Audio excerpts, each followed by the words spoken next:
Fun fact, Texas, in a primary election, you're not voting against anyone. You're shadowboxing your own party in a mirror.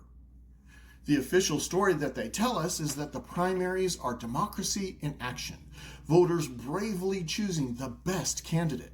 Red versus blue, good versus evil, freedom versus communism versus fascism versus whatever scares you this week. Every campaign ad screams, "My opponent is dangerous." Yeah, your opponent, who's in the same damn party you are. Primaries are sold as political combat, but what they actually are is WWE tryouts for ideological purity, and the ref is drunk. Primaries aren't democracy, they're auditions for who can scream the loudest without blinking. Here's the part that nobody explains on TV. In Texas, primaries are party-only elections. You don't vote against Democrats or Republicans. You vote as one, even if you didn't mean to sign up for the jersey. Which means that what we're watching right now isn't red versus blue. It's Republicans arguing with Republicans and Democrats yelling at Democrats like it's Thanksgiving and everyone brought Facebook memes instead of pie. They're not fighting the other party. They're fighting over who's the most pure. This isn't a battle, it's a mirror match with anger issues. Primary season is the Hunger Games of ideology. One wrong sentence, one compromise, one vote from 10 years ago. Boom, you're labeled a rhino or a sellout corporate shill.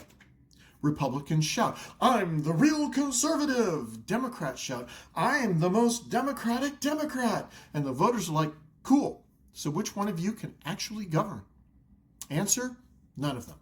Not like this. Primaries reward extremes, not solutions. Outrage, not competence. Performance, not principles. Primary season turns grown adults into political hot ones contestants. Say the spiciest thing or tap out.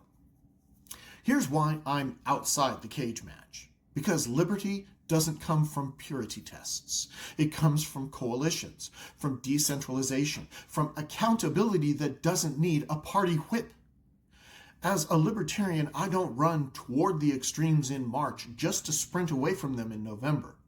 I talk to all of the voters all year because liberty does not belong to a party. It belongs to people. If your platform only works inside a party meeting, that's not a platform. That's a cult newsletter. Here's the bottom line. You don't vote against anyone in a primary. You vote for the loudest version of your own tribe.